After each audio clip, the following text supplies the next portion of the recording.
বারাকাতুহু। কেমন আছেন আজকে? জি, আলহামদুলিল্লাহ। আল্লাহর রহমতে ওয়ালাইকুম আসসালাম। আলহামদুলিল্লাহ আল্লাহর রহমতে ভালো আছি। আমার একটা প্রশ্ন জাগছে ওই যে তানভীর ভাইয়ের কাছে, বুঝছেন? জি, জি। মানে জানতে চাইতেছি যে তা কোনো শিক্ষক না। তাই না? উনি একজন ইঞ্জিনিয়ার এবং উনি একজন ব্যবসায়ী আমি জানি। তো আমার প্রশ্নটা শিক্ষক হইছে না উনি যে মানে তানভীর ভাইয়ের মানে না, না মাদ্রাসা শেষ করি। ব্যাকগ্রাউন্ড মাদ্রাসা ব্যাকগ্রাউন্ড না আরকি। আপনি যেটা বলছেন সেটাই আমি এড করছি। না এমন সেই না অর্থে যে বলি নাই। না, না, না। হ্যাঁ, হ্যাঁ, কথাটা হ্যাঁ। শুনেন ভাই। জি।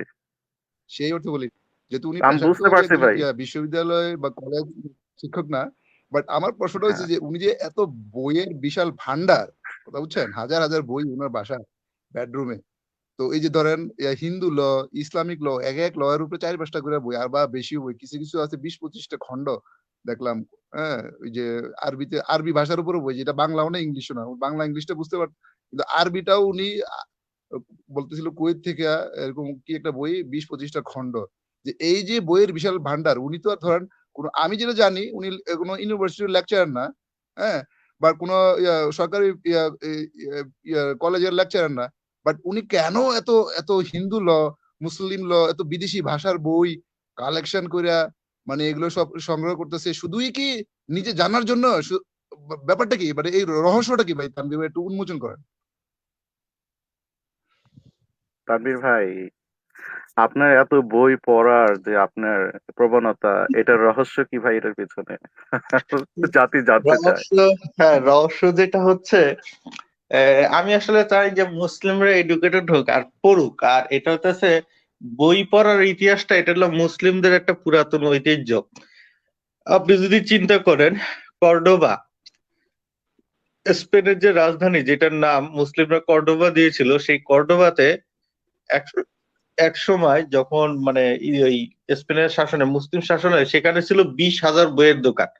আমাদের 20,000 বইয়ের দোকান এখনো বাংলাদেশে কোনো বইয়ের বাজার গড়ে ওঠেনি যেখানে 20,000 বইয়ের দোকান একসাথে আছে। কিন্তু এখান থেকে 500 550 বছর আগে আমরা দেখতে পাই যে একটা ইউরোপের মতো একটা জায়গায়, সেখানে কিছু সংখ্যক মাত্র মুসলিম ছিল, সেইখানে 20,000 বইয়ের দোকান ছিল।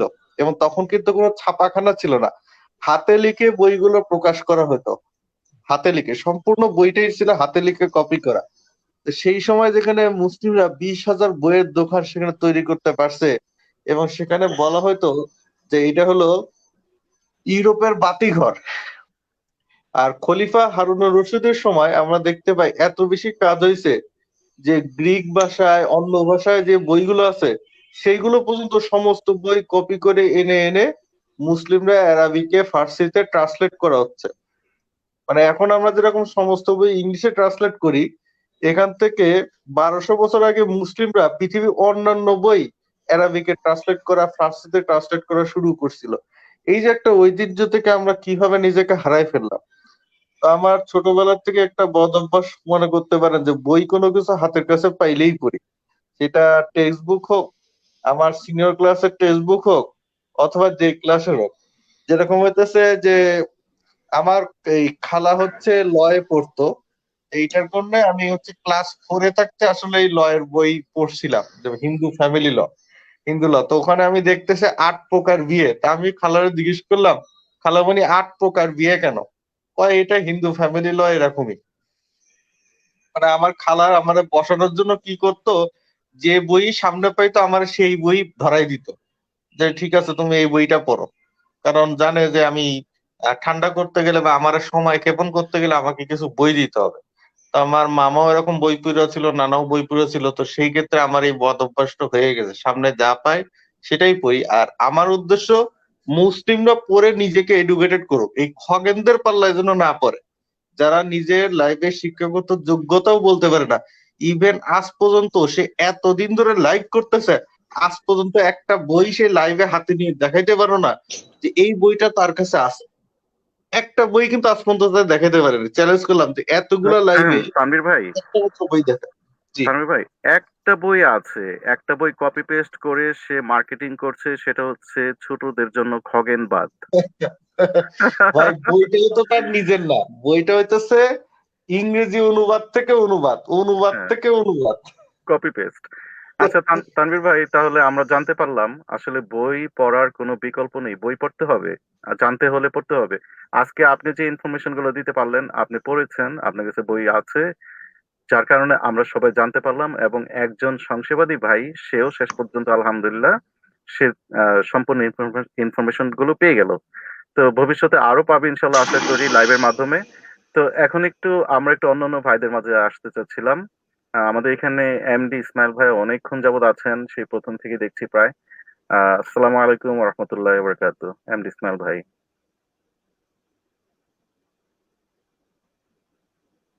এমডি ইসমাইল ভাই আমার কথা শুনতে পাচ্ছেন? একটু আনমিউট করেন।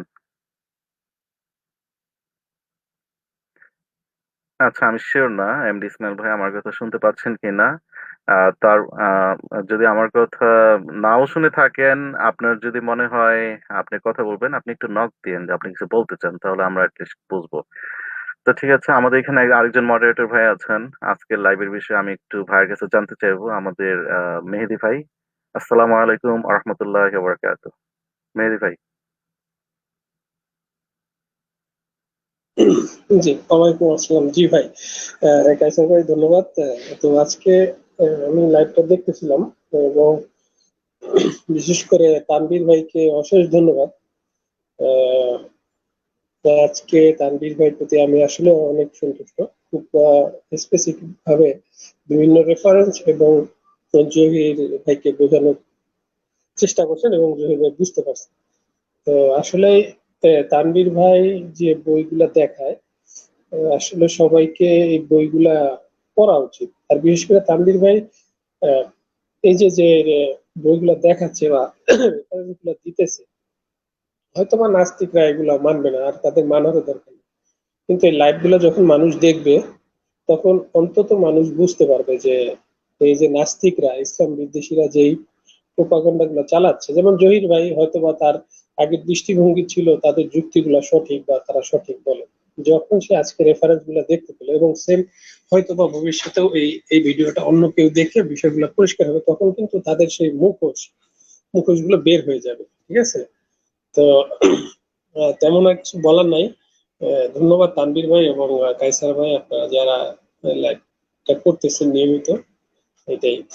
আসসালামু আলাইকুম। ওয়ালাইকুম আসসালাম রহমতুল্লাহ বরকাত। তো দর্শক, আসলে আমরা তো লাইভের প্রায় শেষ প্রান্তে। যদিও আমাদের প্ল্যানিং এর ভিতরে ছিল 1-1.5 ঘন্টার ভিতর লাইভটা শেষ করে দিব, কিন্তু তারপরেও হয়নি। কিন্তু আমরা মনে করি যে এতটুকু সময় নিয়ে কথা বললেও লিস্ট আলহামদুলিল্লাহ আমরা কিছু পেলাম এরই মাঝ থেকে। তো এমডি ইসমাইল ভাইকে আমি লক্ষ্য করলাম, আপনি একটু আনমিউট করেছিলেন, হয়তো শুনতে পাচ্ছেন এখন আমাকে। তো এমডি ইসমাইল ভাই, আসসালামু আলাইকুম রহমতুল্লাহ বরকাত। কাইসার ভাই, সরি, আমি একটু মাঝখানে দর্শকদের উদ্দেশ্যে একটু কথা বলবো। সেটা হচ্ছে, আমি যে বিষয়টা অনলাইনে দেখতে পাই, কারো ভাষা খুব মিষ্টি, অথবা খুব সুন্দর করে আস্তে আস্তে করে কথা বলে, অথবা উত্তেজিত হয় না, হ্যাঁ, অথবা ভিউয়ার্স অনেক বেশি, 200 400 500 600।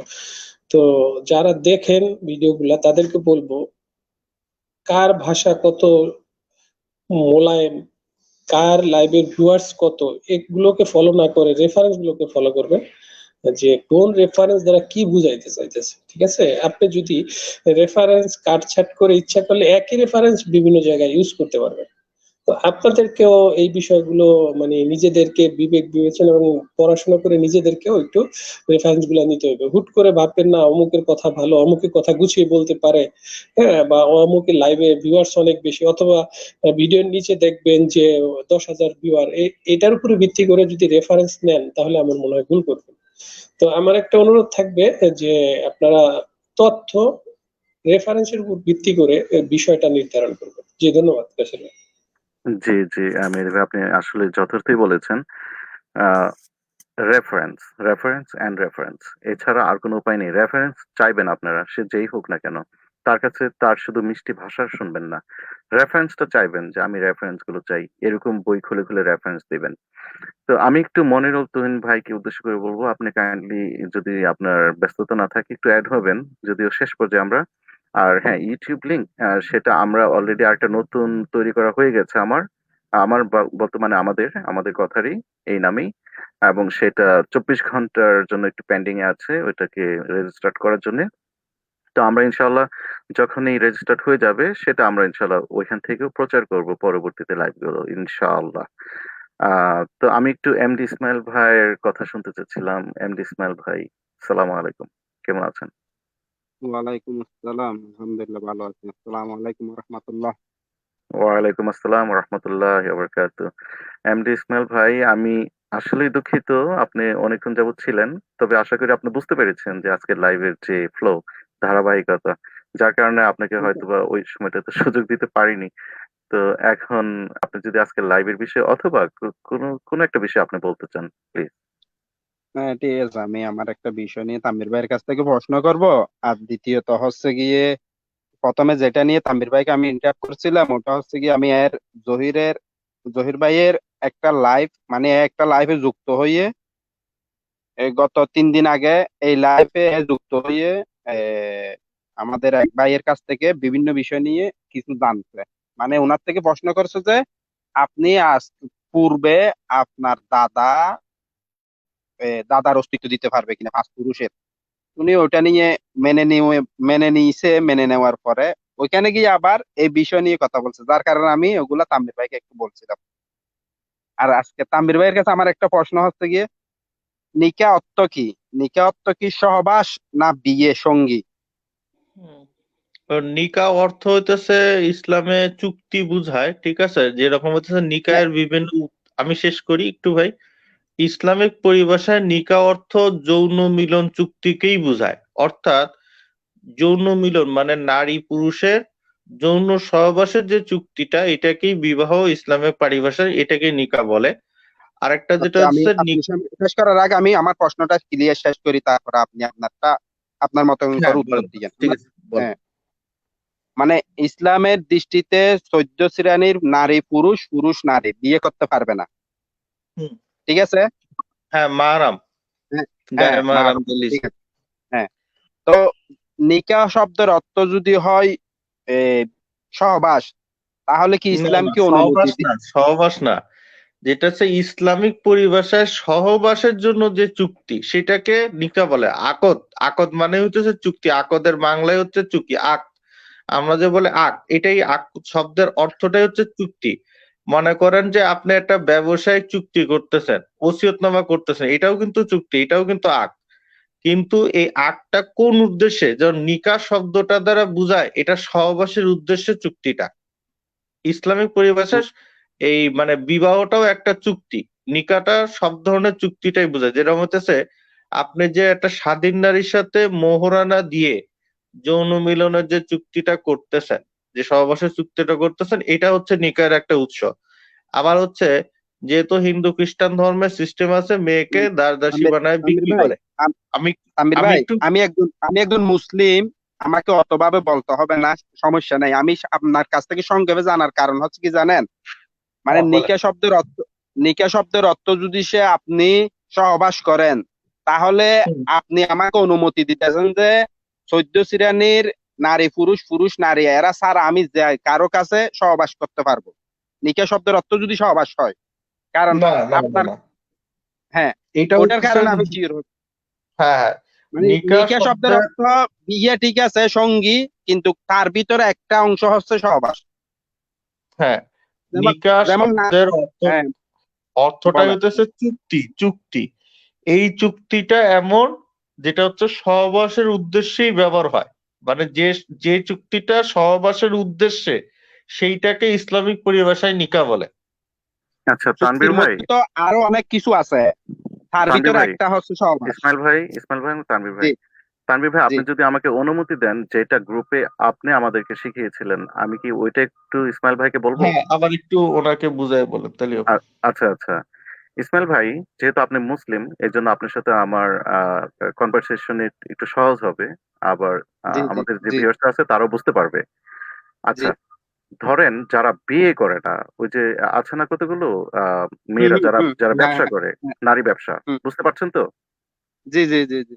ওরা কিন্তু একটা চুক্তি করে যে তোমাকে আমি 500 টাকা দিব, 1000 দিব, 1 রাত অথবা 2 রাত থাকবা। ওইটাও কিন্তু একটা চুক্তি। ওইটা কিসের চুক্তি? ওইটা হ্যাঁ, মানে সহবাস করার চুক্তি, তাই না? ওই হিসাবে তো ওটা সহবাস করার চুক্তি। রাইট রাইট রাইট, এখানেই থাকেন, দেখেন মজার বিষয়টা আসছে। সহবাস করা চুক্তি, কিন্তু এটা কিন্তু নিকাহ চুক্তি না। ওটা এটা হচ্ছে, নিকাহ চুক্তি না, ঠিক আছে। হ্যাঁ, এটা হচ্ছে ব্যভিচার করার চুক্তি, মানে বিয়ে ছাড়া, বিয়ে ছাড়া তারা দুইজনে সহবাস করবে, এটা চুক্তি করলো, এটা হচ্ছে ব্যভিচারের চুক্তি। এবার আসেন, হুম ইসলামী নিকাহ চুক্তি যেটা তানভীর ভাই যেটা আমাদেরকে শিখিয়েছেন, সেটা হচ্ছে একজন পুরুষ একজন নারীর সাথে সারা জীবনের জন্য বিবাহ বন্ধনে আবদ্ধ হবে। এখন বিবাহ বন্ধনে একজন পুরুষ একজন নারীর সাথে যখন আবদ্ধ হবে, তার ভিতরে অনেক কিছুই তো থাকে, তার ভিতরে তারা যেন সেক্সুয়াল ইন্টারকোর্স করতে পারে আইন মেনে, সেটাও থাকে এটার ভিতরে। তার মানে একজন পুরুষ একজন নারীর সারা জীবনের, এবং একজন নারী একজন পুরুষের সারা জীবন তারা একসাথে থাকবে, সংসার করবে, তাদের সংসার হবে, বাচ্চা কাচ্চা হবে, এই চুক্তি, এটার মধ্যেই তো ওইটা আছে নাকি আছে ইসমাইল ভাই? আছে আছে আছে আছে। হ্যাঁ, এইটাই মানে এই চুক্তিটার কথা বলা হয়েছে। আবার অনেকে ভাইবা না এরকম, তাহলে চুক্তির কথা বলা হয়েছে, তাহলে যারা ওই কি বলে এটাকে, পাড়ায় যায় যারা এগুলো করে, ওইটাও তো চুক্তি, যার কারণে তারা এখানে না। হচ্ছে ওই নারীটার সম্পূর্ণ দায়িত্ব নেওয়া, তার ভরণ হ্যাঁ, পোষণ নেওয়া, আবার রাইট। তার তালাকের অধিকার আছে কিনা, পুনর্বিবাহের অধিকার আছে কিনা, ইদ্যতের অধিকার আছে কিনা, ঠিক আছে। না, এবং তার ওইখানে আমি আমি প্রশ্নটা করার কারণ হচ্ছে কি জানেন, কাইসার ভাই, এ, তাম্বির ভাই অনেক সময় উত্তর দিতে গিয়ে মানে ওটা সহবাস বুঝাইছে, অনেক সময় একবার এরশাদ ভাইও ওনাকে ইন্টারাপ্ট করছিল। আর দ্বিতীয়ত হচ্ছে কি এখানে একটা বয়স নির্দিষ্ট হিসাব করতেছেন তো, যার কারণে আমি ওই প্রশ্নটা করার কারণ মানে নিকাহ অর্থ তো না, এখানে সহবাস না। বয়স নির্দিষ্ট করা হয়নি, এখানে একটু ভুল বুঝতেছেন। এখানে হ্যাঁ জিনিসটা হয়েছে যে যখন বালেগের বৈশিষ্ট্য প্রকাশ যদি না পায়, মনে করেন একটা ছেলে বা মেয়ের বালেগের বৈশিষ্ট্য কিন্তু সবার একই সময় আসে না, ঠিক আছে। হ্যাঁ, তাহলে ওটা হইতেছে, 15 বছর, ওটা জানি ওটা জানি, ওটা একবার হ্যাঁ আপনি দাদা, 15 বছরটা ইয়ার সাথে। কখন, যখন হইতেছে তার বৈশিষ্ট্য প্রকাশ পাচ্ছে না, কিন্তু 15 বছর তখন হয়ে গেলে আমরা তাকে বালেগ ধরে নিব, এবং তার যদি বালেগের বৈশিষ্ট্য প্রকাশ না পায়, সেক্ষেত্রে আমাদের ডাক্তারের পরামর্শ নেওয়া প্রয়োজন। তার কেন বালেগের বৈশিষ্ট্য প্রকাশ পাচ্ছে না, তাহলে নিশ্চয়ই তার কোনো না কোনো শারীরিক সমস্যা আছে। ক্লিয়ার? হ্যাঁ হ্যাঁ, ওটা ওটা জানি মানে প্রকাশ না পেলে তখন কি 15 বছর নির্দিষ্ট।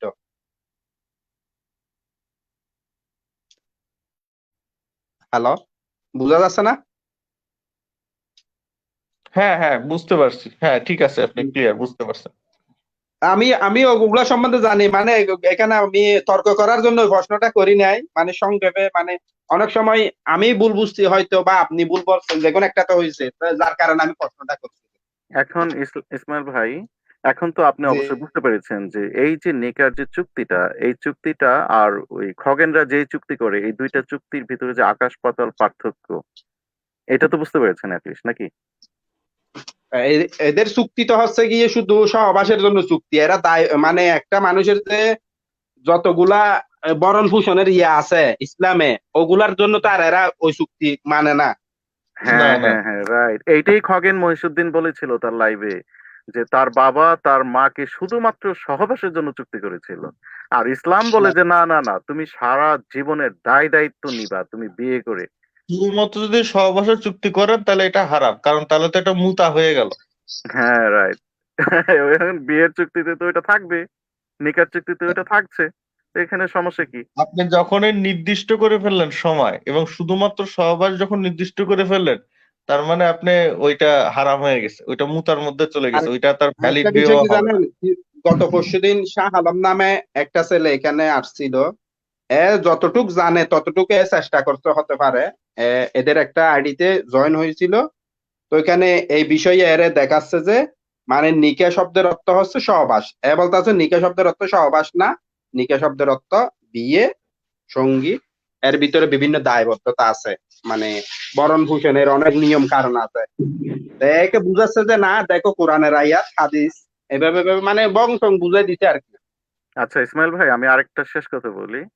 এখন তানভীর ভাই অনেক আজকে সময় এতটা ডিটেলস কেন বলেন না, সেটার মূল কারণ হচ্ছে কি, তানভীর ভাই আসলে মনে করেন আমরা যে এতটা বলদ, আমরা যে লেখাপড়া করি না, আমরা যে এতটুকু বুঝি না বা জানার চেষ্টাও যে করি না, আমাদের বোকামি, আমাদের জানার কম, মানে এই বিষয়গুলো তানভীর ভাই না বুঝতে পারেন না যে আমাদের বোকামির কারণে আমরা বুঝি না, যার কারণে তানভীর ভাই শুধু যে মূল পয়েন্ট গুলো সেই পয়েন্ট গুলোকে বলে যান, এক ধারসে বলতে থাকেন, কিন্তু আমাদের আমাদের অজ্ঞতার কারণে আমরা আসলে বুঝতে পারি না যে তানভীর ভাই যে কথাগুলো বলছেন, তখনই যে আমরা আসলে তানভীর ভাইকে প্রশ্ন করি যে তানভীর ভাই আপনি যে এটা বললেন এটা আসলে আরেকটা বিষয় যে আছে পাশাপাশি সেটা কি।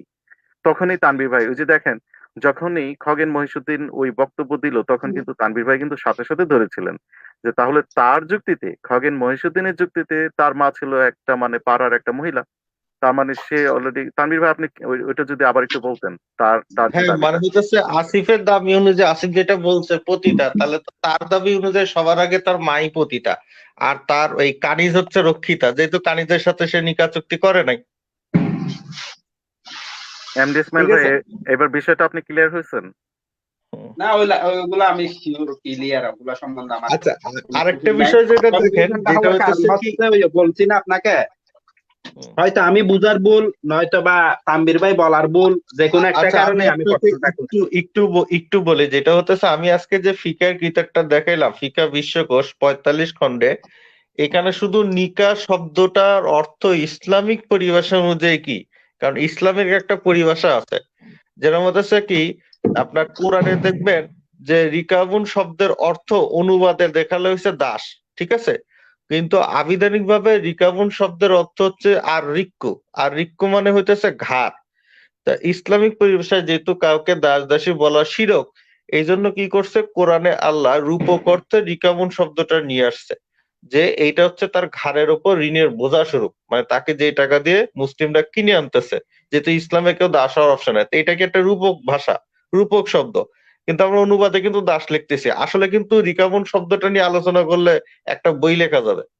আবার দেখেন আজ ওই যে আপনি যেটা বললেন নিকা শব্দটা, এই আল মাসাতুল ফিকা, এইখানে আমি 45 খণ্ডের যে বইটার কথা করলাম, এই নিকা শব্দটা দিয়ে আলোচনা করছে মাত্র 82 পৃষ্ঠা। মানে নিকা শব্দটা নিয়ে একটা বই লেখা যাবে, যে ইসলামিক পরিভাষায় নিকা শব্দটা কি, এইটা নিয়ে একটা বই লেখা যাবে, 82 পৃষ্ঠা হবে। বুঝতে পারছেন? জি জি জি জি, বুঝতে পারছি। ওটা সম্বন্ধে আমি জানি, ওটা সম্বন্ধে আমি একবার এক গগনকে প্রশ্ন করছিলাম, ওনাকে বলছি যে এরম এরম, ওটার অর্থ তো অবশ্যই আপনি বিভিন্ন কিছু যখন বাংলাতে কি ইংলিশে এর অর্থ কি ওটা যাচাই করেন, তো এটা বাংলাতে কি আরবিতে কি ওটা যাচাই করতে পারেন না? তো এরা বলতেছে যে কয় ইসলামী ফাউন্ডেশনে ছাপাইছে, আমরা কি করব? হ্যাঁ, এটাই আমি বলি, এটাই আরে হচ্ছে। ইসলামী আপনার জ্ঞান ফাউন্ডেশনের নাই? অনুবাদ দিয়ে তো আর আমরা মাসালা দেই না, আমরা মাসালা দিতে গেলে তো আমাদের মূল ভাষা যেটা অ্যারাবিক সেখানে চলে যেতে হবে। তানভীর ভাই আমি এটা বলছি যে আপনি অন্যখানে জ্ঞান হারান, এখানে জ্ঞান হারাতে পারেন না।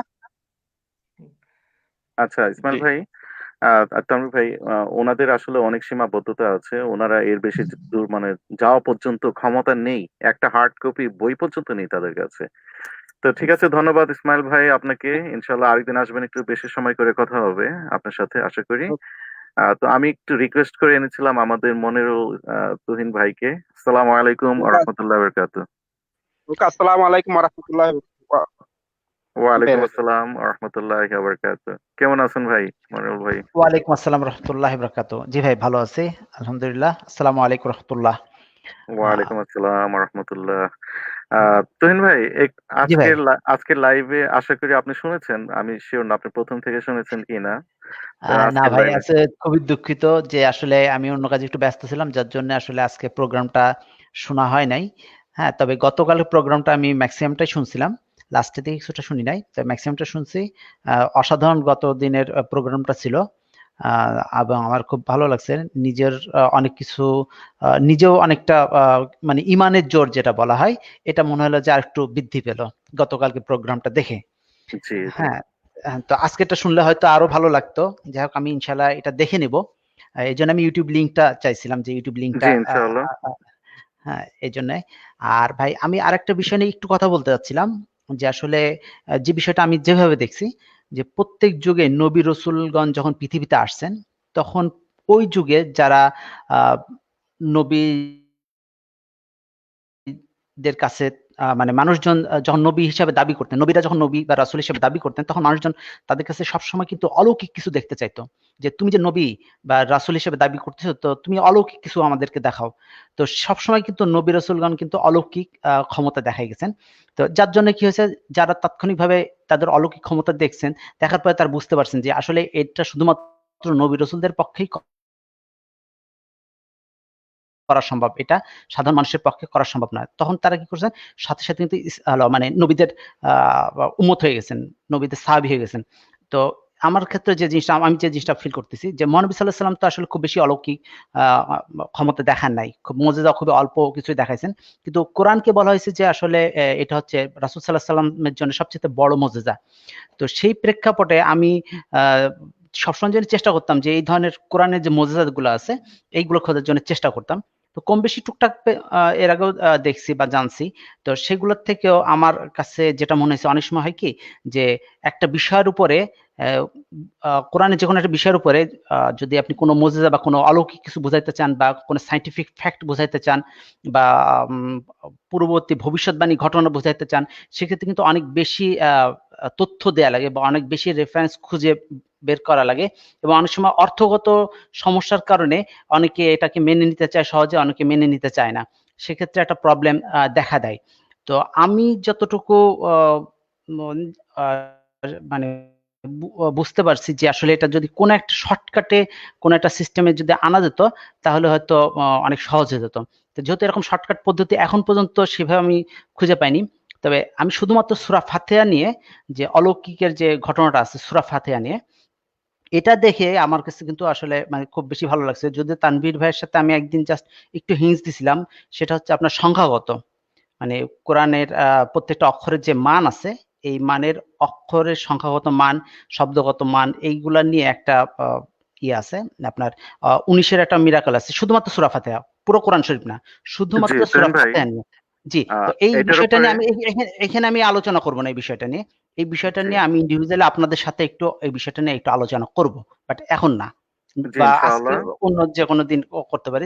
তো আমার কাছে মনে হয়েছে যে সূরা ফাতিহার এই অলৌকিক জিনিসটা যে কাউকে খুব সহজে বোঝানো যায়, এই জন্য আমি এই জি, বিষয়টা নিয়ে জি, কথা তুললাম। জি ভাই, জি। কাইসার তবে ভাই তুহিন বলেন। ভাই, আপনাকে যে কারণে আমি আসলে রিকোয়েস্ট করে এনেছি সেটা হচ্ছে, জি জি আমি আমাদের খুব প্রিয় একজন ভাই, জি জুবাইর রহমান ভাই, উনি একটা কমেন্টস করেছেন কোন একটা কথা প্রসঙ্গে, আমাদের উদ্দেশ্যে, সকলের আচ্ছা উদ্দেশ্যে। সেই কমেন্টসটাকে আমি হাইলাইট করবো এখানে স্ক্রিনে, আপনি যদি পড়তে পারেন। আমি একটু আপনার মতামতটা চাইবো, যে জুবাইর রহমান ভাই এই যে কমেন্টসটা করলেন, যদি আপনি লাইভটা পুরোটা দেখতেন তাহলে আপনার জন্য একটু সুবিধা হতো। তারপর আপনি জি। অন্তত কিছু বলতে পারবেন আমি আশা করি। আপনি একটু আমাদের জুবাইর রহমান ভাইয়ের এই কমেন্টসটা একটু কাইন্ডলি পড়বেন, এবং দর্শক সবাই একটু পড়বেন, এবং এটার উপরে একটু মতামত দিবেন কাইন্ডলি। আচ্ছা আচ্ছা আচ্ছা।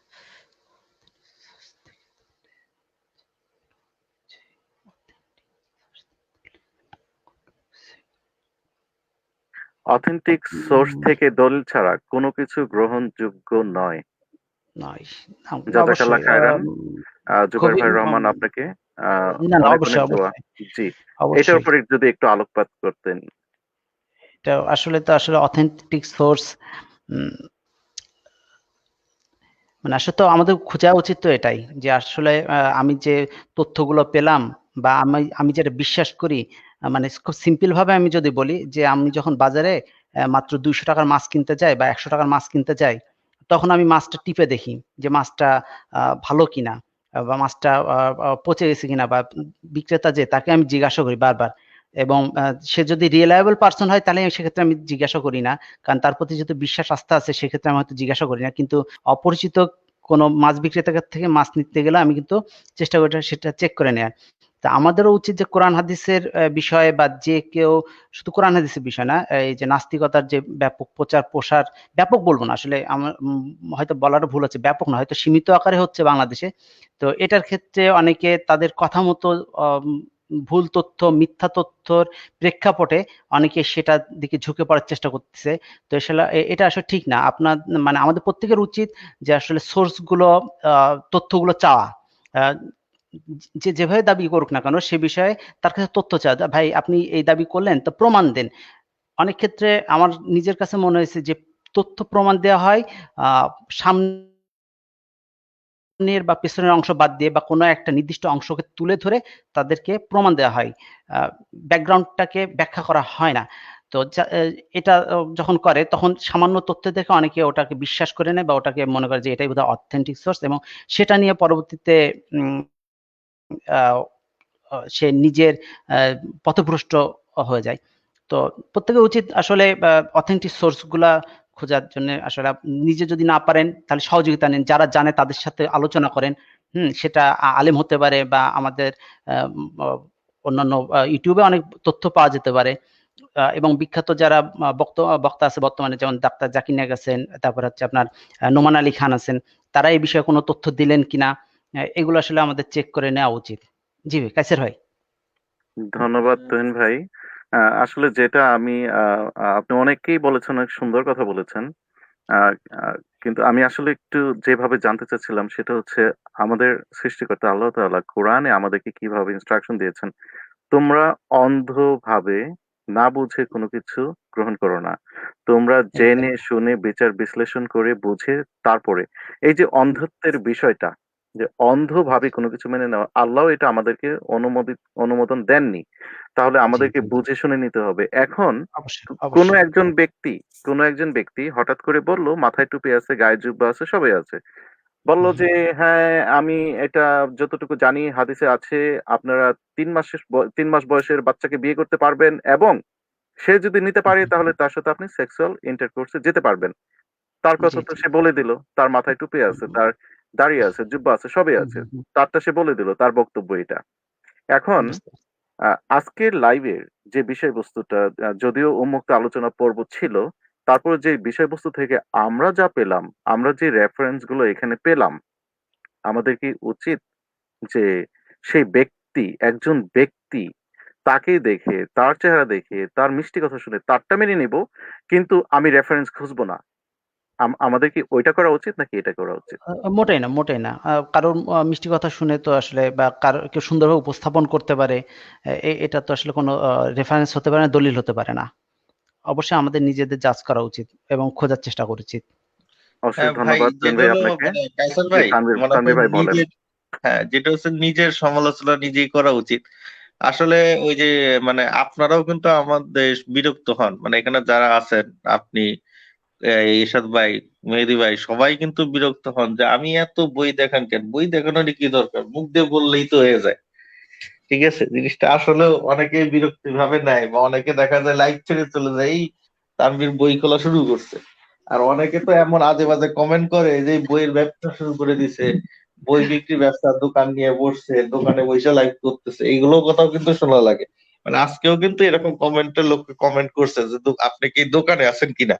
ইভেন আমি যখন তাকে ওই বই খুলে দেখাচ্ছি, তখনও বলতেছে আপনি কি দোকান থেকে লাইভে আসছেন কিনা।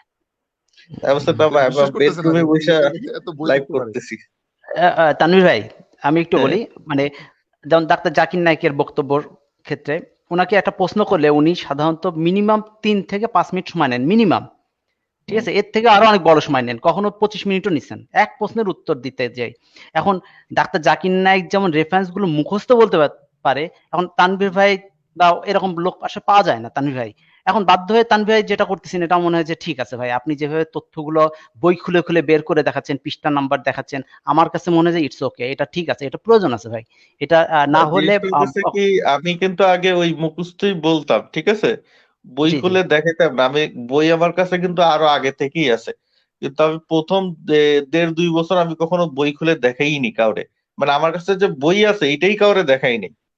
জি জি ঠিক আছে, কিন্তু পরে বাধ্য হয়ে বই দেখানো শুরু করছি, কারণ যখন আমি রেফারেন্স গুলো বলতেছি তখন দেখতেছি মানুষ এই রেফারেন্স গুলো জানেই না, এবং এই কোরআন হাদিসের যে নীতিমালা গুলো আছে এবং এগুলো যে প্রতিষ্ঠিত ফিকা ইসলামিক আইন, সারা বিশ্বে এই আইনগুলো ব্যবহার হইতেছে 1300-1400 বছর ধরে, এটা মানুষ জানেই না। মানে এতটা জি ইসলাম সম্পর্কে তারা অজ্ঞ। তখন আমি বাধ্য হয়ে এই মানে কিতাব খুলে লাইভে দেখানো শুরু করলাম। মানে তখন গ্রুপে আমার সবাই মিলে বললো যে ভাই অনেক হইছে, আপনি এবার বই যেহেতু আপনার কাছে আছে, মানে আমার গ্রুপে যাতে গ্রুপ চলে কথা হয়, কায়সার ভাই, এরশাদ ভাই, এসেফ আলী, এরা কিন্তু, মেহেদী ভাই, এরা কিন্তু জানে আমার কাছে অনেক আগে থেকে বই আছে, কিন্তু আমি বই কাউরে দেখাইতাম না। পরে বাধ্য হয়ে আমি বই লাইভে দেখানো শুরু করতে বাধ্য হয়েছি আর কি। যে তাহলে এই যে আসো বই খুলে দিলাম, পরে তুমি আমাকে শোনাও, এবার তুমি পারলে অস্বীকার করো। ঠিক না, ঠিক আছে, আমার কাছে তানভীর মনে ভাই, হয়েছে। জি, আমাকে আমাকে জি যদি একটু সুযোগ দেন, তানভীর ভাইয়ের যে অভিযোগের যে জায়গাটা, ওই জায়গাটা আমি একটু ক্লিয়ার করব। তানভীর ভাই, আপনি বই দেখান, তাতে আমরা বিরক্ত না। এটা একদম মাথায় রাখবেন ইনশাআল্লাহ। আমরা কেউ বিরক্ত না এখানে। হ্যাঁ, এখন আমরা যেটা করতে চাই, আমরা লাইভটাকে একটু শর্ট, একটু বিউটিফাই করতে চাই। বই দেখাইতে গেলে হয় কি, একে হচ্ছে নেট প্রবলেম হয়, দুই হচ্ছে অনেক সময় নেয়। এখন আমরা এটাকে দুইটা ভাগে বিভক্ত করতে চাচ্ছি। এটাই হচ্ছে আমাদের মূল উদ্দেশ্য। সেটা হলো, আপনার প্রচুর পড়ালেখা আছে, আপনি প্রচুর জানেন, আপনারটা আপনি বলে যাবেন, আনসারটা করে যাবেন। যখন আপনাকে চ্যালেঞ্জ করবে যে ভাই এটার রেফারেন্সটা দেন, যেমন আজকে যে সংশয়বাদী যে ভাই আসছিলেন, সেই ভাই বললেন যে আমাকে রেফারেন্স গুলো দেখাবেন, তখনই আমরা মনে করলাম হ্যাঁ, এখন তানভীর ভাই যেটা বললেন, এটা যে তানভীর ভাইয়ের মুখের কথা না, অতএব আমরা বই খুলে দেখাবো। সেই ক্ষেত্রে আমরা বই দেখাবো। তখন আর তারা ওই অভিযোগটা আর করতে পারবে না যে না, তানভীর ভাই যেটা বলছিলেন ওইটার পিছনে তো কোনো যুক্তি, কোনো প্রমাণ, কোনো কিছু দিতে পারলেন না। এখন যখন বই দেখলেন, তখন কিন্তু এটা আর বলার কোনো অবকাশ নেই। হ্যাঁ, মানে কোনো উপায় নেই। এবার আমরা আমরা আপনি যে বই দেখান, এটার উপর আমি আমরা কখনোই বিরক্ত না। কাসির ভাই, কাসির ভাই, আমি জি, কিন্তু জি। যে আপনাকে থামাই দিলাম, সরি। আমি কিন্তু তানভীর ভাইয়ের এই বই দেখানোর ব্যাপারটা খুব এনজয় করি ভাই, বিশ্বাস করেন আপনি। এই জন্যই জিজ্ঞেসি উনাকে মজা করে, ভাই গোপন রহস্য কি আপনার এই বই, এত বই পড়ার পিছনে? কিন্তু আমি কিন্তু অনেক কিছু আবু শিখতে সালে পারছি ভাই, এই এর ভিতরে। হ্যাঁ, আবু সালে ভাই, আমি কি শুনেন, এনজয়, আমি এনজয়টা আমরাও কি করি, শিখছি জানেন? আমি কি শিখছি, না আমি এনজয়টা আমার আমরাও ব্যক্তিগত করি। কথা বলতেছি। যে উনি হ্যাঁ, একটা না, সুন্দর ঠিক কথা, আছে, ঠিক আছে, উনি সুন্দর ঠিক আছে, একটা আমি কথা বুঝতে বলছে। পারছি, উনি একটা সুন্দর কথা বুঝতে বলছে। পারছি। ওনার খালা, হ্যাঁ ওনার খালা যখন ইয়াতে লতে পড়ে, তো ওনাকে, উনি দুষ্ট ছিল, বোঝা গেল যে উনি দুষ্ট ছিল, ওনাকে থামানোর জন্য বই ধরাই দিত। কথা বুঝছেন তো? আপনি টেকনিকটা দেখছেন? যেমন আমি সচরাচর চিন্তা করছি, আমি আমার ছেলেকে তাকে আর কন্ট্রোল করতে পারতেছি না। হ্যাঁ, তখন তাকে আমি কি করে একটা আইপ্যাড ধরাই দিই, তুই এটা বসে গেম খেল, আর মাথা নষ্ট করিস না আমার। কথা বুঝছেন তো? তার তার জন্য কিন্তু এই মাসেও আমি ৩-৪টা বই কিনছি। প্রতি মাসে ২টা-৩টা বই কিনি, সব বাচ্চাদের বই। হ্যাঁ, কোরআনের স্টোরি, হাদিসের স্টোরি এরকম কিনি। হ্যাঁ, সে যখন যেটা মনে করে এটা পড়ে। কিন্তু আমার জন্য একটা লেসন ছিল তার, যে এই যে প্রশ্নটা করা, যেহেতু আমার ছেলে বড় হচ্ছে, হ্যাঁ, আমার আমার জন্য কিন্তু তার ওনার এই বক্তব্যটা একটা লেসন ছিল, যে ওনার খালা ওনাকে বই দিয়ে স্টপ করাইছে। আমি ওনার মতো বই পড়ার লোক দেখছি, বাট এতটা দেখি নাই। যে মানুষের বই দেখলে বিশ্বাস করে না এটা যেটা ঘর, এটা একটা লাইভ ইয়া মনে করতেছে, দোকানে বসে দেখাইতেছে। বুঝছেন আপনি কোন হ্যাঁ, লেভেলের হ্যাঁ, বই? হ্যাঁ, হ্যাঁ, এটা রাইট। কিন্তু আমাদের জন্য উৎসাহব্যঞ্জক একটা জিনিস আরকি। এবং হ্যাঁ, আমরা একটা এবার লেসন নিতে পারি। আবু সালে ভাই, একটু কাইন্ডলি আমার কথাগুলো একটু শুনেন। আহ, আপনি যেরকম বই, যে বই পড়া, বই দেখিয়ে লাইভ করা, যেটা এনজয় করেন, এটা আমরাও করি। এটা আমরা যে করি না তা না। আর তানভীর ভাইকে আমরা খুব বেশি পছন্দ করি কেন? তানভীর ভাই প্রচুর লেখাপড়া করেন, প্রচুর বই সংগ্রহ আছে। তানভীর ভাই আহ, যে পরিমাণ ম্যাটেরিয়ালস তানভীর ভাইয়ের কাছে আছে, আমরা চাই সেই ম্যাটেরিয়ালসটাকে এমন ভাবে পরিবেশন করব, আজকে যেভাবে করা হলো। দেখেন, আজকে কিন্তু প্রাথমিক পর্যায়ে কিন্তু তানভীর ভাইকে বই, আমি নিজেই বলেছি যে না, তানভীর ভাই বই দেখানো আপাতত দরকার নেই।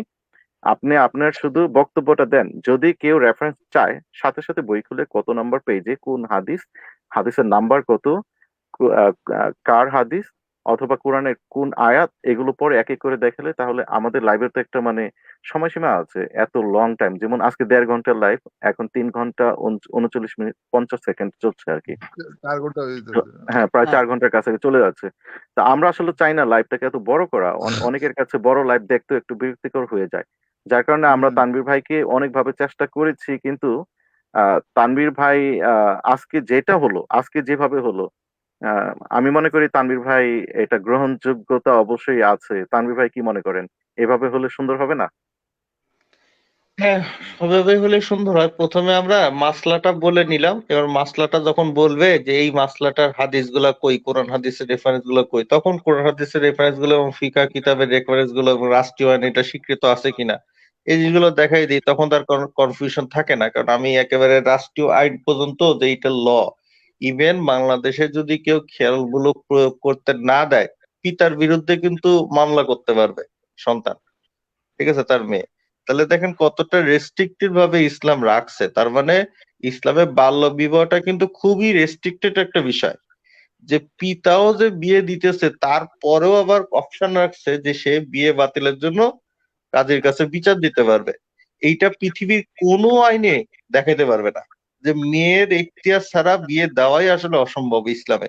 এবং আব্দুর মুসান্নাফে আব্দুর রাজ্জাক এবং আবু সাইবাতেও এটাতে হাদিস আছে যে পিতার কোনো এখতিয়ারই নাই। এইটাও ডাইরেক্ট হাদিস আছে যে বিয়ের এখতিয়ার একমাত্র মেয়েরই, এবং বিয়ে বাতিলের এখতিয়ারও কিন্তু ওলির নাই। মেয়ে বিয়ে বাতিল করতে পারবে, কিন্তু ওলি বিয়ে বাতিল করার কোনো অধিকার রাখে না ইসলামে। ইভেন যদি খুফু নাও মিলে সেক্ষেত্রেও যেটা হইতেছে, সেক্ষেত্রে যদি পিতার খুবই আপত্ত থাকে যে খুফু মিলতেছে না, কোনোভাবে এটা সম্ভব না, সেক্ষেত্রেও বলছে কাজীর দ্বারস্থ হইতে, কিন্তু তাও কিন্তু সরাসরি ওলি বিয়ে বাতিল করার কোনো অধিকার রাখে না। জি তানভীর ভাই, তাহলে আজকে তো আমরা লাইভের প্রায় শেষ প্রান্তে। আমাদের এখানে একজন ভাই অনেকক্ষণ যাবত আছেন এখানে, মাঝখানে অল্প একটু বলারই সময় পেয়েছিলেন, আমাদের এমডি রাকিবুল হাসান খান ভাই। রাকিবুল হাসান খান ভাই, আজকে তো লাইভের শেষ পর্যায়ে, আপনার থেকে যদি শুরু করি যে আজকের লাইভের চাওয়া পাওয়া, আজকে যা হলো, আপনি যদি এর উপরে শর্ট একটা ব্রিফিং দিতেন প্লিজ। জি জি ভাই, ধন্যবাদ। তো যেটা আজকে যেটা দেখলাম, হ্যাঁ এইভাবে আমি চাচ্ছি যে হ্যাঁ, তানভীর আহমেদ শরীফ ভাই আমাদের আসলে কিন্তু উনি কিন্তু আমাদের একজন জ্ঞানের একজন একজন জ্ঞানী মানুষ, আমাদের মধ্যে একজন বিদ্বান মানুষ। তো উনি ওনার বক্তব্যটা দিবেন, কিন্তু কেউ যদি চ্যালেঞ্জ করে সেই ক্ষেত্রে শুধুমাত্র তানভীর ভাই কিতাব খুলে, একদম বই খুলে দেখাবেন, এবং বইয়ের মলাট সহ কে লেখছে এবং কবে এটা প্রকাশিত হয়েছে যদি থাকে, এই বিষয়গুলো সংক্ষেপে দেখিয়ে মূল বিষয়টা যেখানে এক্সাক্ট যে অ্যান্সারটা, ওইটা ওই অধ্যায় বা ওই পাতায় গিয়ে শুধু ওই জায়গাটুক পড়ে দেখিয়ে তারপর করে দিবেন।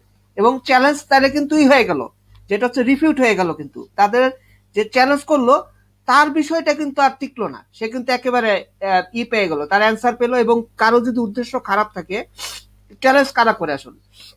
চ্যালেঞ্জ অবশ্যই খারাপ লোকরা করবে। এটা যাদের ভিতরে আসলে মানে আপনার নাস্তিকতাকে যারা বা ইসলাম বিদ্বেষিতা যাদের ভিতরে আছে তারাই চ্যালেঞ্জটা করবে। কিন্তু যারা সঠিক যেটা যারা মানে সংশয় আছে, তারা হয়তো বা কিছুটা জানতে পারে যে ভাই যদি আপনি আমাকে একটু দেখাইতেন, মানে বলার ভঙ্গিটা এরকম হবে যে যদি আপনাকে যদি একটু সামান্য এটা দেখাই দিতেন তাহলে একটু ভালো হইতো আর কি, আমি তাহলে একটু কনফিউশনটা ক্লিয়ার করতে পারতাম। এটা হলো একরকম। আরেকটা হচ্ছে আপনি যেটা কইছেন সেটা ঠিক কর নাই, আমার কাছে এই রেফারেন্স আছে। এইটা হলো চ্যালেঞ্জ, এটা হলো একটা মানে নেগেটিভ ক্লেম। এবং এটাকে বলা হয় যে যে একজন বক্তা যে বললেন তার সাথে একেবারে সম্পূর্ণরূপে করা বা তাকে অগ্রাহ্য করা, এটা বোঝায়। সেই ক্ষেত্রে ডেফিনেটলি তানভীর আহমেদ শরীফ ভাইকে পুরো আমি বলবো পক্ষে থাকবো যে তিনি অবশ্যই রেফারেন্সটা একেবারে বই থেকে দেখাবেন। ব্যাস, এটা হচ্ছে আমাদের বিষয়। এবং তানভীর আহমেদ শরীফ ভাই ইনশাল্লাহ আমাদের এক্সাক্ট পয়েন্টে আমরা ইনশাল্লাহ ভাই থেকে আমরা পাবো, যে যখন আমরা কোন একটা পয়েন্টে কথা বলবো বা কোন একটা বিষয় আলোচনা করবো, অবশ্যই তিনি সংক্ষেপে গুরুত্বপূর্ণ কথাগুলো বলে দেবেন ইনশাল্লাহ। জি ভাই, আমার আজকের আলোচনাটা খুব ভালো হয়েছে ভাই, আমার কাছে খুব ভালো লেগেছে। জাযাকাল্লাহ খাইর ভাই। জাযাকাল্লাহ খায়রান, আপনাকেও রাকিবুল হাসান ভাই ধন্যবাদ। ইনশাআল্লাহ দোয়া রাখবেন, ভালো থাকবেন। তাহলে আজকে আপনাকে আমরা বিদায় জানাই, আজকে তো শেষ করে দিব। এলুমিও ভাই, একটু একটু কথা বলতে জি পারি এলুমিও ভাই? জি, আমি আপনার কাছে আসছিলাম। আবু সালে ভাই, আচ্ছা, আপনাকে অশেষ ধন্যবাদ ভাই। আপনি আসলে অনেক ব্যস্ততার মাঝেও আমাদের সাথে অ্যাড হন, কথা বলেন, অনেক ভালো লাগে। তো আপনাকে আসলে সময় বেঁধে দিব না, আপনার যতক্ষণ বলতে মানে মনে করেন যে এতক্ষণ বললে আমার হবে, আপনি বলেন আবু ভাই।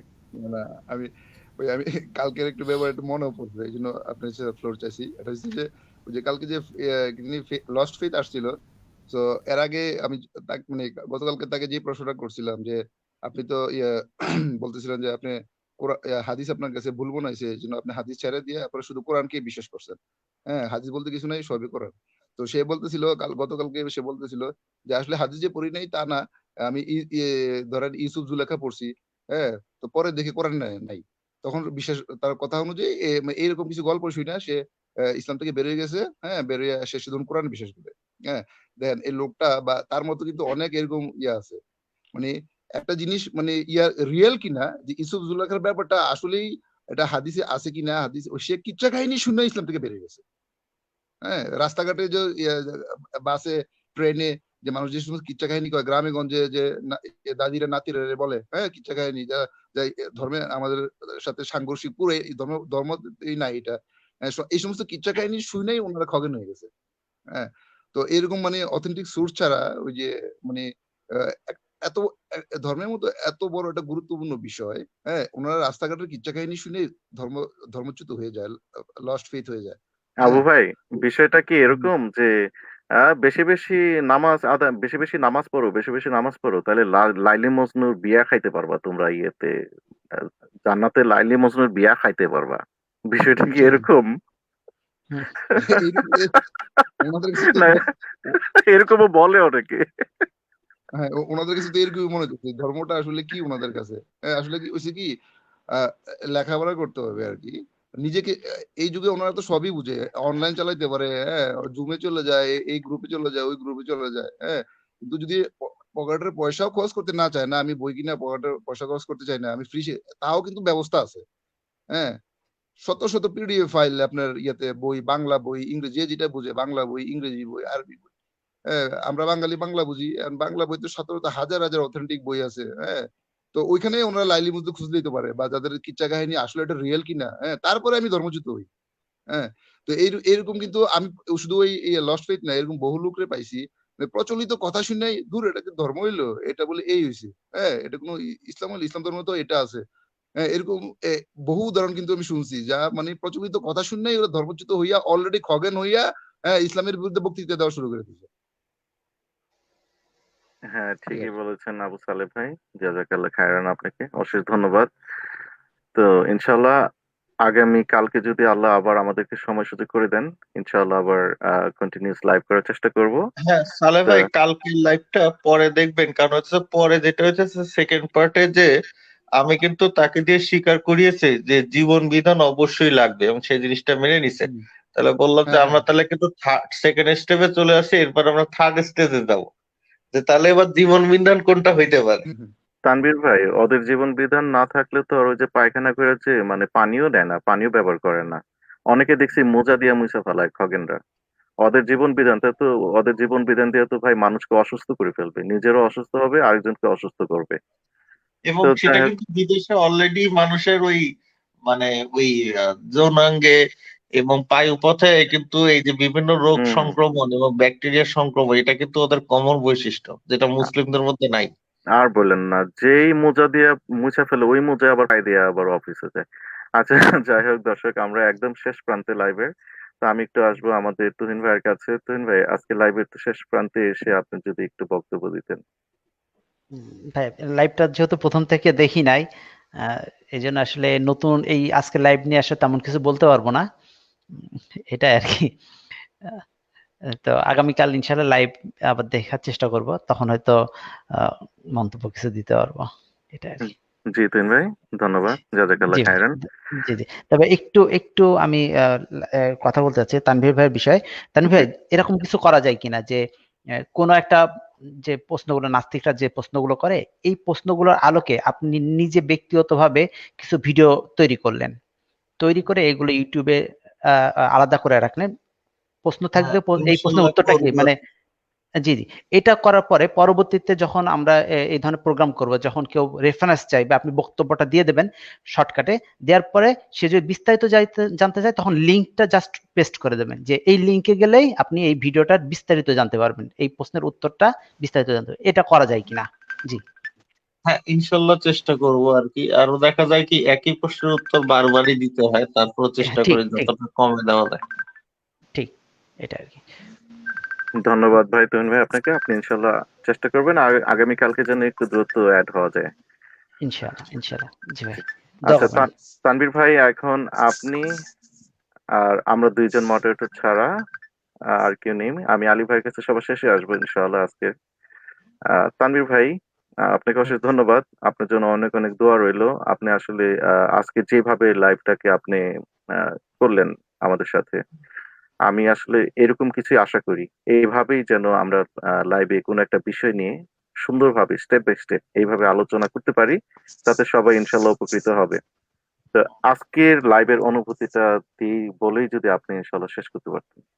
হ্যাঁ আসলে জিনিসটা হয়েছে যে যে জিনিসটা এই ফিকা বিষটা মানে আইনশাস্ত্র, মানে ইসলামী আইনশাস্ত্র এবং রাষ্ট্রীয় আইন শাস্ত্র দুইটার মধ্যে কিছু ডিফারেন্স আছে, যেমন ইসলামিক আইনের সমস্ত কিন্তু যে রাষ্ট্রীয়ভাবে স্বীকৃত এমন না।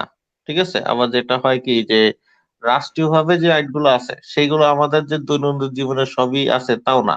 যেমন দেখা যাবে যে আমাদের নামাজ, রোজা, ঠিক আছে, জাকাত, এই জিনিসগুলো কিন্তু আমাদের রাষ্ট্রীয় আইনে কোনো বিধিমালা দেওয়া নাই। এগুলো কিন্তু পার্সোনাল, মানে আমরা নিজেদের মতো করে পড়ি। এটাও কিন্তু ওই আইন শাস্ত্রে মানে ইসলামিক ফিকায় আছে। নামাজ কি করে করতে হবে, উযু কি করে রাখতে হবে, রোজা কিভাবে রাখতে হবে, জাকাত কিভাবে দিতে হবে, ঠিক আছে। কিন্তু ওইগুলো কিন্তু আমাদের জেনারেল একটা ফরম্যাট, এবং এগুলোতে দেখা যায় কি কিছু ইখতিলাফি বিষয়ও আছে। কিন্তু আমরা যে পারিবারিক যে ল গুলো আছে এগুলো কিন্তু মোটামুটি মানে চার আলেম এবং অন্যান্য আলেমরা মোটামুটি একমত। আর এখন আমাদের যেটা দেখা যায় আসলে যেটা হলো মানে ওই সময় যখন সমস্যাটা হয়েছে মানে আব্বাসিদ খিলাফতে, যে এক একজন এক এক মাযহাবের মাসলা নেওয়াতে পরে যেটা ওরা ফিক্সড করে দিছিল যে চারটা মাযহাবই রাষ্ট্রীয়ভাবে স্বীকৃতি দেওয়া হলো। সেটা কি? ফিকহে হাম্বলি, তারপর হচ্ছে ফিকহে হানাফি, ফিকহে মালিকি, আর হচ্ছে ফিকহে শাফি। কারণ এই চারটারই দেখা গেছে সবচেয়ে বেশি কাজ হয়েছে এবং অনুসারী আছে। আর এরপর আমরা যেটা দেখতে পারি যে তাবারি মাযহাব, জাহাবি মাযহাব, তারপরে হাসান বসরি রহিমাহুল্লাহর মাযহাব, এই জিনিসগুলো কিন্তু এখন অবসোলিউট হয়ে গেছে। কিন্তু আমাদের কাছে কিন্তু রেফারেন্স আসলে সবারই আছে। আর জিনিসটা এমন যে আমাদের বাংলাদেশে এই যে রাষ্ট্রীয় আইনে যে পারিবারিক আইনগুলো আছে এগুলো সবই কিন্তু আবার ফিকহে হানাফির না। এখানেও কিন্তু অন্য মাযহাবের আইনও নেওয়া হয়েছে। তো এই যে জিনিসগুলো আসলে এটা জানার মানে পড়াশোনার অভাবে কিন্তু মানুষজন অনেকে মনে করতে পারে এগুলো মনে হয় কোরআন হাদিসে নাই। ঠিক আছে, আসলে কিন্তু তা না। রাষ্ট্রীয় আইনের যতগুলো যেরকম এই জিনিসগুলো আছে সবই কোনো না কোনো মাযহাবে আমল আছে। ঠিক আছে, জি আর যেটা তানভীর ভাই, হ্যাঁ, আমাদের লাইভ যদি আমরা মানে বিদায় বক্তব্য না দিই তাহলে অল্প কয়েক মিনিটের ভিতরে এমনিতেই একটা লিমিটেশন থাকে এখন ফেসবুক লাইভের। আচ্ছা ঠিক আছে, তাহলে আমি মানে আজকে তাহলে থাক এতটুকুই আর কি। জি, আপনাকে আবারও অশেষ অশেষ ধন্যবাদ। দোয়া রইলো আপনার জন্য অনেক। আপনি আমাদের সবার জন্য দোয়া করবেন যেন আমরা অনেক কিছু জানতে পারি আপনার মাধ্যমে। তো দর্শক, শেষ পর্যায়ে প্রায় অল্প কয়েক মিনিট আছে লাইভের যে লিমিটেশন, আর সম্ভবত 7 মিনিটের মতো বাকি আছে। তো আমি একটু আসবো আমাদের এস এফ আলী ভাইয়ের কাছে। এস এফ আলী ভাই আমাদেরকে প্রতিনিয়ত যে সহযোগিতাটা করেন, যেমন স্ক্রিন শেয়ারিং, তারপরে হচ্ছে ভিডিও ভিডিও শেয়ারিং, তারপর কাকে অ্যাড করতে হবে, কোন কমেন্টস এখানে ডিলিট করতে হবে, এই বিষয়গুলোতে খুবই উনি তীক্ষ্ণ দৃষ্টি রাখেন এবং সারাক্ষণ আমাদেরকে সময় দেন। আলহামদুলিল্লাহ। তো আমি একটু এস এফ আলী ভাইয়ের কাছে আসবো একেবারে ভিন্ন একটা বিষয় নিয়ে। সেটা হচ্ছে, এস এফ আলী ভাই, গতকালকে আমি আপনাকে কথা দিয়েছিলাম যে আমরা যে আজকের যে লাইভটা করব সেই লাইভটা একেবারে ভিন্ন আঙ্গিকে ভিন্ন ভাবে আমি ইনশাআল্লাহ করার চেষ্টা করব। এটা কি মানে কিছুটা কি সফল হয়েছে, মানে আমরা কি করতে পেরেছি? অ্যাজ এ মডারেটর আপনার কি মনে হচ্ছে? ঠিক আছে স্যার ভাই, আলহামদুলিল্লাহ আপনি যে কথাটা বলেছেন গতকালকে আসলে আপনি সেটা পরিপূর্ণভাবে পালন করেছেন, এবং আমি যেটা বলবো আসলে আপনি সুন্দরভাবে আজকে মডারেটটা করেছেন। এবং আপনার মতো মডারেটর আসলে আমাদের এখন দরকার, যাতে এত সুন্দরভাবে লাইভগুলোকে যেন পরিচালনা করে নিতে পারে। হয়তো ছোট ছোট যে বিষয়গুলো, কিছু কিছু ছোট ছোট জিনিসগুলো আছে যেগুলো আসলে ক্লিয়ার করা দরকার, বা ছোট ছোট কোশ্চেন বা ছোট ছোট কথা বলে সেখান থেকে হয়তো অনেক বিষয়গুলো ক্লিয়ার হয়ে যায়। হয়তো মানুষের একটা ছোট্ট কোশ্চেন থাকতে পারে, হয়তো সেখান থেকে আপনি হয়তো অনেক কিছু নাও বুঝতে পারেন, আমি হয়তো অনেক কিছু নাও বুঝতে পারি, সেখান থেকে হয়তো আপনি বিষয়টাকে ক্লিয়ার করে নিয়েছেন। এবং যে জহির ভাই নামের একজন যে সংশয়বাদী যুক্ত হয়েছিলেন, তো ওনারও সংশয়টা দূর হয়ে গেছেন। তো আশা করি আমরা এভাবে লাইভ দর্শকদের এভাবে লাইভ গুলো উপহার দিতে পারবো, এবং আপনিও আশা করি আমাদের সাথে থাকবেন যতদিন পর্যন্ত আমরা আছি, ততদিন আপনারা আছেন ততদিন পর্যন্ত তো আমিও আছি।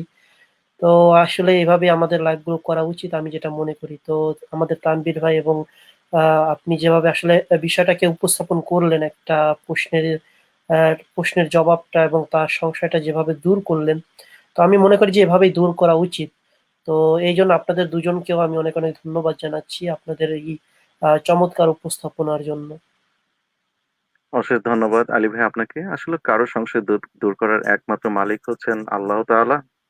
আমরা শুধু আমাদের তরফ থেকে চেষ্টাটাই চালিয়ে যাচ্ছি, বাদ বাকি আল্লাহর ইচ্ছা। আর যিনি আমাদেরকে প্রশ্ন করছেন, বিষয়টা তার। সে কিভাবে দেখছেন, বিষয়টা কিভাবে বুঝলেন। তো দর্শক, আজকে তো আমরা একেবারে লাইভের শেষ প্রান্তে, আর মাত্র 4 মিনিট বাকি আছে। তো আপনাদের সবাইকে অশেষ ধন্যবাদ। আমাদের কথার যে প্ল্যাটফর্ম, আপনাদের মাধ্যমে সেই প্ল্যাটফর্মটা আহ, আহ, আহ, চালিয়ে নিচ্ছি। আপনারা আসছেন এই জন্যই। তো আমরা সর্বক্ষণই আমরা একটা জিনিসই একটা গোল আমরা যেটা যেটা আমরা ফিল করি সেটা হচ্ছে যে আমাদের জন্য লাইভ করে না, লাইভ হচ্ছে আপনাদের জন্য, বিশেষ করে যারা সংশয়বাদী তাদের জন্য। তো আমরা আমাদের তরফ থেকে চেষ্টা চালিয়ে যাচ্ছি। আপনাদের সহযোগিতা আছে সাথে, ওইটার জন্য আপনাদের সবাইকে ধন্যবাদ, আমাদের পাশে ছিলেন। এবং দেখতে দেখতে আজকে আমাদের কথার অনুষ্ঠান পর্ব 5 হয়ে গেল। আশা করি ভবিষ্যতেও আমাদের সাথেই থাকবেন এবং আমাদেরকে এইভাবেই সহযোগিতার হাত বাড়িয়ে দিবেন ইনশাআল্লাহ। আর পাশাপাশি আরেকটা কথা অবশ্যই আমি মনে করিয়ে দেব, সেটা হচ্ছে আমাদের যে ইসলামিক অথর্স এর যে পেজ এবং ওয়েবসাইট যেটা আছে, এটা আপনারা প্লিজ দয়া করে ভুলে যাবেন না। ওইখানে আপনারা সংযুক্ত থাকবেন এবং এখানে আপনারা স্ক্রিনে দেখতে পাচ্ছেন islamicauthors.com। এখানে যে আপনারা রেজিস্টার করে নেবেন এবং ইউটিউব চ্যানেলও আছে। ইউটিউব চ্যানেলে ওইখানে আপনারা সাবস্ক্রাইব করে নেবেন এবং পাশাপাশি আমরা যে চেষ্টাটা করছি, আমাদের কথার যে ইউটিউব চ্যানেল, এটা যখন আসবে তখন আমরা জানিয়ে দেব, লিংক দিয়ে দেব।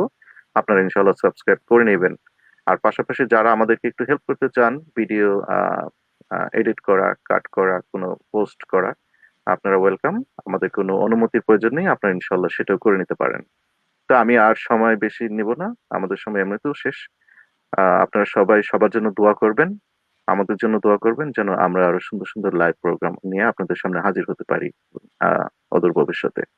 তো আজকের মতো বিদায় নিচ্ছি আমরা দুই ভাই, আসিফ আলী ভাই, আমি আলিনু কায়সার।